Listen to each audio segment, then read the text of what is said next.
published 12:50 EDT, 30 September 2017. Updated 12:51 EDT, 30 September 2017. Neil Lennon returned to Celtic Park as Hibernian boss and left with a Premiership point after John McGinn and Callum McGregor both scored a double.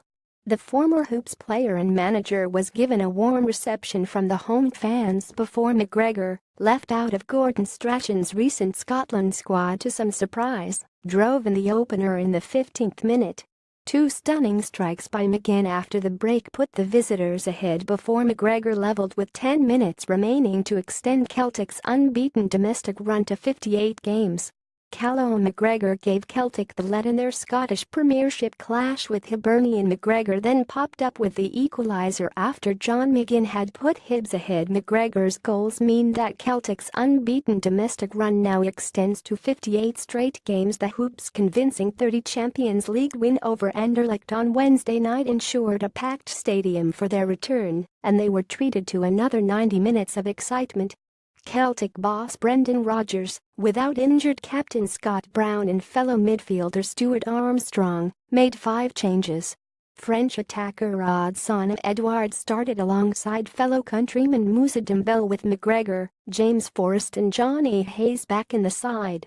Anthony Stokes, Efe Ambrose and Dylan McGeouch were exults in the Hibs side, adding another subplot to the encounter. Hibs keeper Craig Gordon tipped a 25-yard free kick from Stokes over the bar in the 3rd minute as Hibs started confidently. However, gradually the champions played themselves into the game.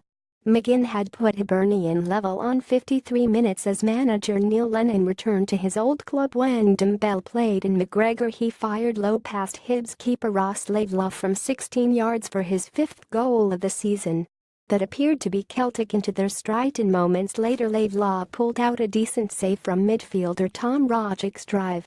Hibs, though, were not out of it, and in the 34th minute Celtic defender Dedryck Boyata had to speed back to deny Martin Boyle, who had raced onto a Lewis Stevenson pass. At the other end, Laidlaw blocked an Edouard effort after he was set up by Hayes in a swift counter-attack. Scott Sinclair replaced Edouard for the start of the second half, and within 3 minutes, had drawn a good save from Laidlaw, his drive from 12 yards parried and then cleared by Stevenson. McGinn then fired high past Gordon from 22 yards after Mikkel Lustig had headed clear. McGinn's equaliser in the 53rd minute stunned Celtic Park.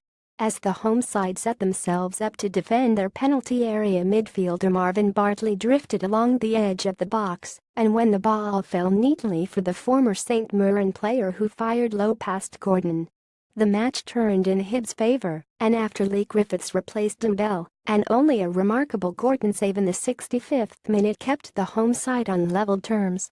When a McGinn corner fell to Stephen Whittaker a yard out, it looked a certain goal, but somehow the Scotland keeper beat away his shot for another corner. There was an air of disbelief around the stadium, but the Scottish champions soon rallied. McGregor cleared the bar a moment later as an exciting finale ensued, and when McGinn fired high past Gordon from 22 yards after Mikkel Lustig had headed clear in Ambrose, there was an air of disbelief around the stadium. Celtic rallied, and after Griffiths' cross was knocked back into the path of McGregor after several players challenged for it, he steered the ball in from 12 yards. There was a Celtic penalty claim in the 87th minute when Ambrose appeared to impede Sinclair before the Hibs substitute had his shot parried away by Laidlaw. Referee Willie Collum ignored the appeals to the anger of the home supporters, who, when the dust settled, will recognize that they had witnessed their side given a rare domestic test.